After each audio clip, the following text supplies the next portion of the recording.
'Di ba? As long as ginagawa mo ng buong husay mo siguro, lahat na makakaya.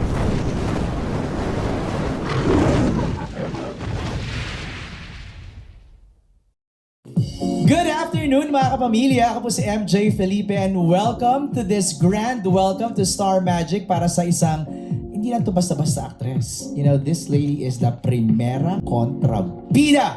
Diba? Na makakatsikahan natin ngayong hapon, siya ang bagong addition sa napaka-makinang ng roster of talents of this Premier Talent Management Star Magic.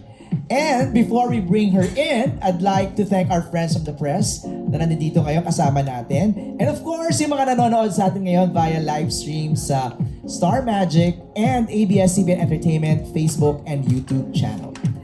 Don't forget to use our official hashtag welcome to Star Magic Gladys. Yan na. So may idea na kayo kung sino a true icon, a household name. Agree ako doon. Sa dalawa, true icon and household name. Bata pa lang ako, pinapanood ko na siya. With a remarkable career spanning 4 decades. Ladies and gentlemen, mga kapamilya, please welcome the one and only Gladys Reyes. Wow! Thank you, MJ. Magandang araw po sa inyong lahat at sa lahat po na nanonood sa atin all over the world. Hindi natin alam kung umaga, tanghali, gabi po sa kanila. And natutuwa ako to see familiar faces and of course mga kaibigan po natin sa press. And you again, MJ. Ayun doon, lagi na tayo nagkikita at mukhang masapapadalas pa yan. Nako, Now that you are part of Star Magic, how was that? Kanina medyo naiyak ka na doon? Oh, yes. Kanina pa lang medyo na-teary-eyed na ako. Pero of course, tears of joy. I realized lang kung gaano katagal na talaga yung inilagi ko sa industriya because I started when I was 7 years old po, di ba? And since then, tuloy-tuloy na yung pag-arte. Probably because this is what I want. This is my passion. And sabi ko nga, hindi ka siguro tatagal sa industriyang to kung hindi mo gustong-gusto yung ginagawa mo. Aside from, syempre, kakaibat na nun yung makikilala ka doon sa ginagawa mo, di ba? As long as ginagawa mo ng buong husay mo siguro, lahat na makakaya mo, yung napili mong larangan kung saan man yun. You've done so many characters, portrayed so many roles, projects, TV, film. Parang bakit hindi nauubos yung passion, yung energy mo, Gladys? Parang ba't hindi ka napapagod?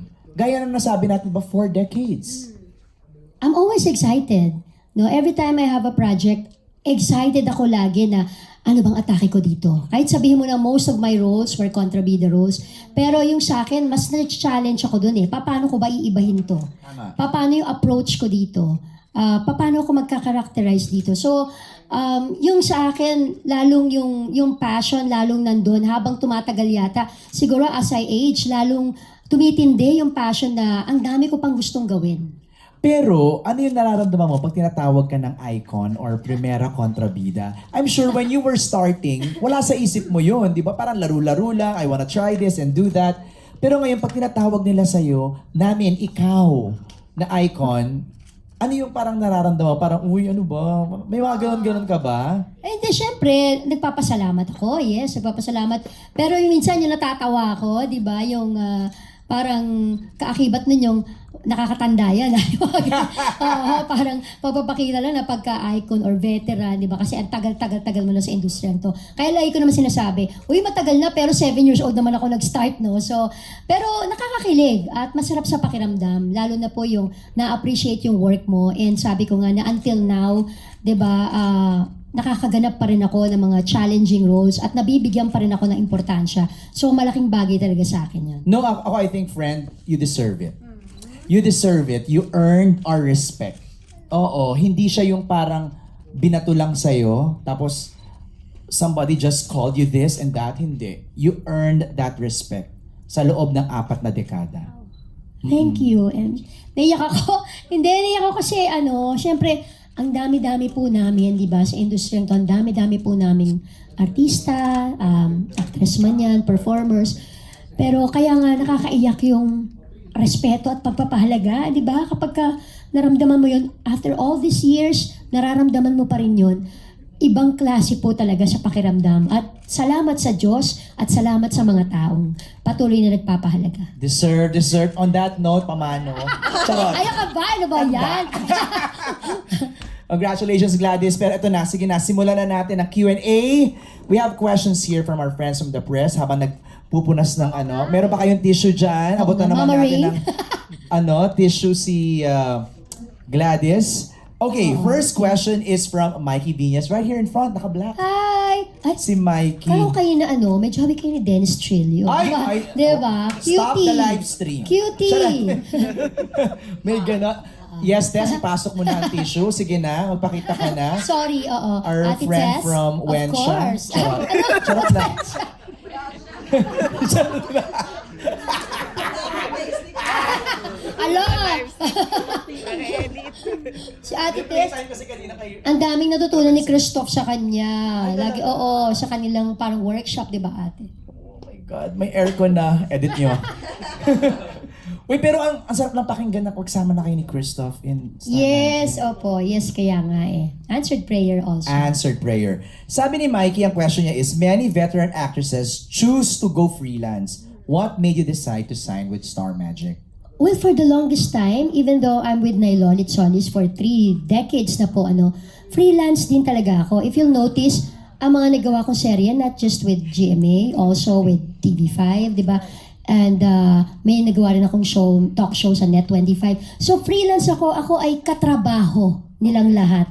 So hindi lamang kapamilya, kapuso, kapatid, katrabaho ako. So yung sa akin po is what made me decide to sign up with Star Magic, yung excitement na sabi ko nga, ang dami ko pang gustong gawin, ang dami ko pang gustong makatrabaho, 'di ba? Na syempre nasa Star Magic din. And I'm looking forward to more meaningful and challenging projects to come. Yun po. That's what made me decide to sign up with Star Magic. Thank you, Mikey, for your question. Next is from Hannah Malorca of Inquirer.net. Hannah is here. Sa Okay. Sana. Yeah. Marami po sa inyong kasabayan have always talked about the importance of having a good attitude para tumagal sa industriya. Do you agree? 100%, of course. Malaking bagay po talaga na may magandang attitude sa trabaho, sa katrabaho. Yung walang pinipili, hindi lang mabait sa mga kasama na artista, kundi pati sa staff, crew, lahat. Mabuting pakikisama ay napakalaking bagay po. Sabi nga nila, of course, malaking edge na mahusay ka, 'di ba? Magaling ka. Pero tandaan din natin na malaking bagay din kapag kumalat na, naku, mahirap ka trabaho 'yan, 'di ba? Magaling nga yan kaso, 'di ba? So, mas gugustuhin mo na yung alam mo, magaling yan, tapos mabait pang katrabaho, masarap pang katrabaho. So, word of mouth din yan eh. At isa pa doon, syempre, mas maganda kung natural yung nalalabas talaga sa'yo, di ba? Kasi nga, gusto mo yung ginagawa mo. So, I agree with her 100%. Good attitude at mabuting pakikisama sa lahat. Ang pag-arte naaaral, ang pagiging mabuting tao, innate. Innate, yes. Diba? I agree. Alright, next question ni Hannah is, now that your son, Christoph, has entered showbiz and also a Star Magic artist, lumalabas pa rin po ba ang pagiging stage mom ninyo? Actually, backstage, ma'am. Backstage lang ako eh. Sino mas, stage? Si Christopher, hindi, lalo na nung Star Pop, noong una, when he signed up with Star Pop, dahil music, di ba? Wala ako alam sa music eh. So, si Christopher yung parang talagang, teka, nag-practice ka na ba? Ganyan, kailan yung recording mo? Parang siya yung talagang excited na excited. But now that he signed up also with Star Magic, di ba, I co-managed him. Because I believe lang yun sa akin, in my 4 decades in the industry, siguro isa naman ako dun sa nakakaalam ng pasikot-sikot din dito, di ba?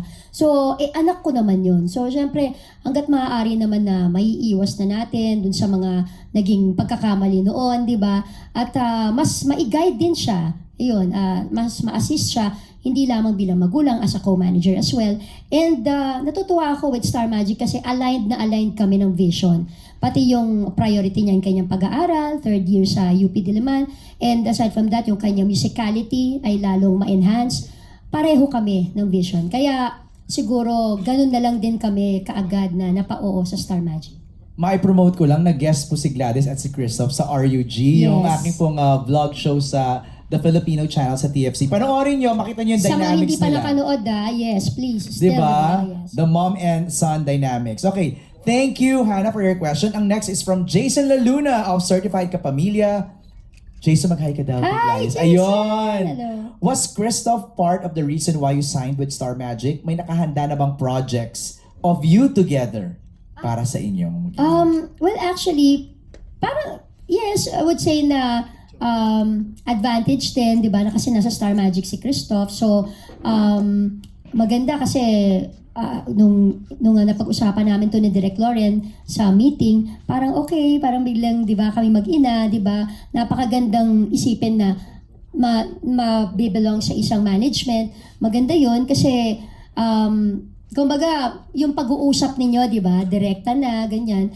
And, well, aside from that, siguro, ang talaga pong nakapagpa-oo sa akin was yung naging pag-uusap din namin nila Direk Lauren, Ate Monch, yung direction, syempre ng career. Parang at this point of my career, natutuwa lang ako na nakikinig sila na, yun naman yung open ears sila na anong gusto mong mangyari, ganyan ngayon. So, saan ngayon papunta, ganyan. So, like what I told them, of course, parang buhay ko na yata ang teleserye, di ba? Parang hindi ako kumpleto hindi ako makakagawa ng teleserye. Aside from that, gusto kong mag-host ulit because I hosted a talk show for 14 years, 'di ba, sa ibang istasyon, and doon ko mapapakita yung candidness ko, 'di ba, yung pagiging ako, as ako, 'di ba? At natutuwa ako, thank you sa social media because nakikita nila, ay, hindi naman pala siya kontrabida sa totoong buhay.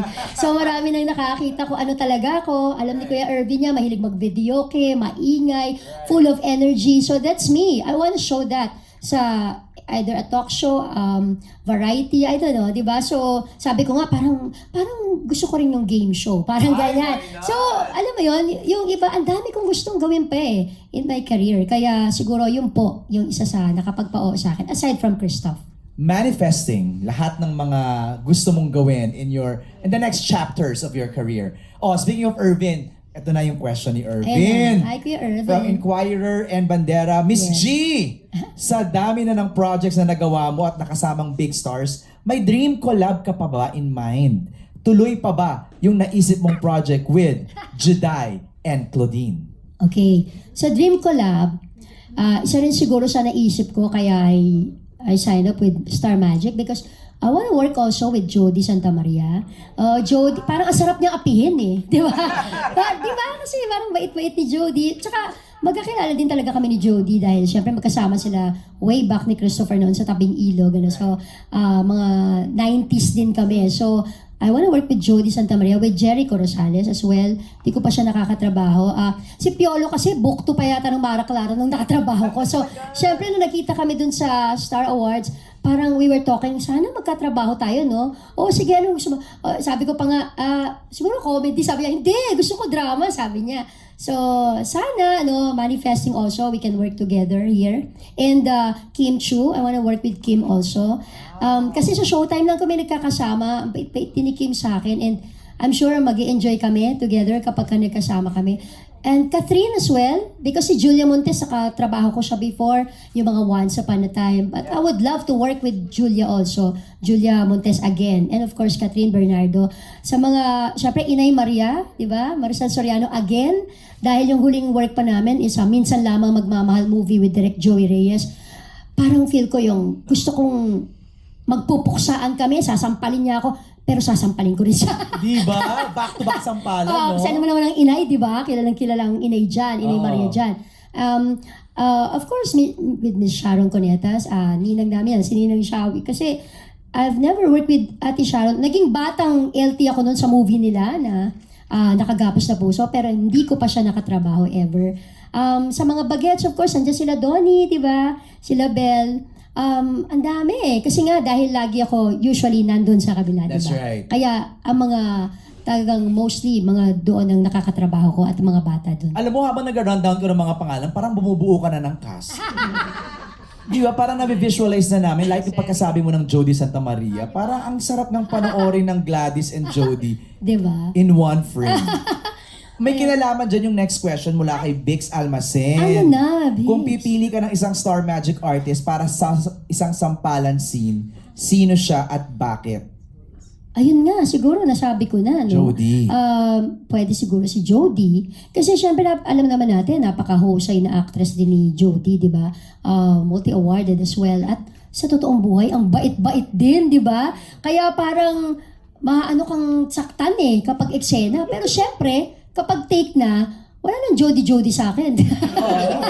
Di ba? Parang, Makakatikim ka. maintindihan na ni Jody yun. Oo. Syempre, di ba? Kasi from Jody Ann.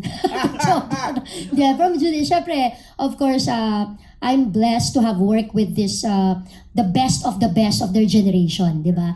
Siguro, isa rin yun pag tinatanong ako, ano yung greatest achievement mo? Yung makatrabaho yung mga the best ng henerasyon nila, di ba? Imagine, from Ninang Susan Roses, I've worked with her sa Isinakdal Kong Aking Ina na movie, up to, Ate V, Ate Guy, di ba? Christopher De Leon, Tito Eddie Garcia, di ba? The best of them, Judy Ann Claudine, di ba? Hanggang sa Kela Maris, Barbie Fortesa, hanggang ngayon, I just recently, work with this mga new stars, di ba? New breed of stars sa isang youth-oriented show. So I'm really looking forward na makatrabaho to mga bagong henerasyon natin ngayon. Galing. Tagang talk show, no? Parang hindi na kailangan mag-follow up. Andun na lahat. Pero anong nararamdaman mo pag may mga nagsasabi sa'yo na pasampal po? Alam mo, una nawiwirdohan talaga ako. Kasi parang, pasampal po, sa kangiti. Oo. Tapos naka-ready na yung camera nila. Tsaka may konting gusto na, may konting eksena, may konting dialogue. Tapos yung, anong ginagawa mo dito ha? Wala kang karapatan. Pagsampal ko ganyan, yung, thank you po, yung pasalamat na pasalamat. Tuwang-tuwa. Parang, sa lahat na nasampal talagang, di ba? Ito yung tuwang-tuwa. Parang, bakit? Pero, biglang naisip ko, biglang ang dami nagsabi na, gusto raw nila na masampal ko sila, ganyan. So I think parang tumatak yata talaga yung pananampal ko, no? Parang naging slap machine ako. Di ba? Hashtag slap machine, di ba? Nakakatawa yung slap machine. Di ba? Kung merong movie dati si Ate Guy, ang mananambal. Di ba? Ako yung mananampal. Oh my gosh! Di ba? Iba-ibang level gusto mo di ba? Gusto mo tapik lang? Gusto mo yung level 2? O yung pinakamalakas? Oh, di ba? Yung galing dito. Meron ba sa Studio 4 ngayon na gustong magpa-volunteer? Diba? Mag-eksinahan tayo. Isang palan. Bix Almacen. Vix, bilang ikaw ang Go here. May sinasabi ka, di ba? Hindi, wala, pero tumatayo na. Ito lang pagkakataon mo. Kunyari, Oo, di ba? Kunyari, artista ka. Oo, nasampal na pala siya ni Inay Maria. Ay, gano'n. Parang, hindi, alam mo, sweet lang yung sampal ko. Naku, Oo. Actually, parang mukha ka namang sampalin. Grabe naman sampalin. Oo. Hi, Vix. Hello. Ganyan. Ano eksena? Ano gusto mo eksena? Eksena, ninakaw niya yung kumot mo. Tapos ginawa niyang damit. Kasi favorite mo to, hinahanap mo, ayaw mong ibigay. Ready, lights, Okay. camera, action! Nasaan ba yung Ha?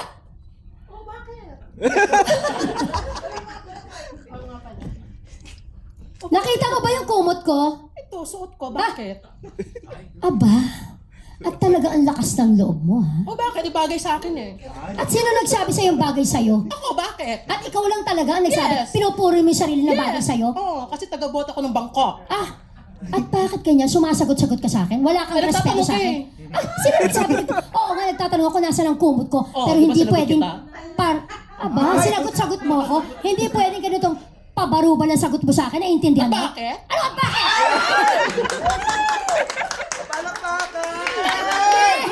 Bix, okay ka lang ba? Oo, di ba? O hindi, I'm sure mas malakas sa sampal ni Inay dun. Di ba? Uy, parang baka naman natin si Bix. Ang galing! Game na game. At saka, gusto ko yung talagang nagpa-dialogue siya. Oo, Diba? parang rehearse na yung Sanay na eksena. sanay siya. Ang galing Nakakaloka. mo. Ang galing mo. Congrats, Bix! Last question mula kay Janice. May last question pa pala, no? Akala ko yun na yung workshop natin. Maganda mag-end tayo din sa question ni Janice. Maganda eh. You're blessed that despite the fact that a lot of new young stars are continuously coming in, you're able to maintain your popularity and being in demand until now. Was there a time that you felt a little down or a bit depressed because you thought that you're no longer needed in the industry? Or did you ever think that one day, whether you like it or not, you have to say goodbye? Wow. Yes, of course. Parang lahat naman yata po no, ng artista, di ba? At dito, most especially dito sa ating industry, di ba?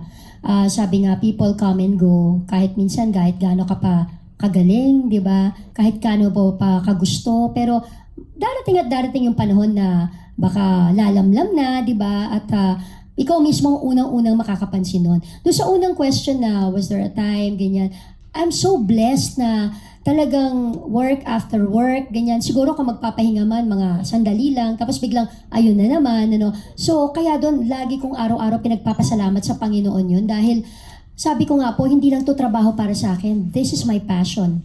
I like doing this ever since I was 6 years old. Imagine, kinder pa lang ako, Sisa na yung talent ko. Hindi ko nga kilala nung sino si Sisa. 6 years old lang kasi ako, no? Pero dahil gustong-gusto kong umarte, gusto ko talaga yung ginagawa, kaya tinuloy-tuloy ko. At yung sa akin, yung preparation, eventually, of course, ang importante sa akin hanggat nandyan talaga ang pamilya ko, yung support system ng pamilya ko. Ang nanay ko, of course, mga kapatid ko, asawa at mga anak ko. Sa akin, hindi ako natatakot dumating yung araw na yon dahil alam ko, meron at merong magmamahal at bilib na bilib sa akin. Yun ay yung pamilya na kahit anong mangyari, hindi ka tatalikuran. Galing! And on that note, guys, gusto na namin sabihin salamat.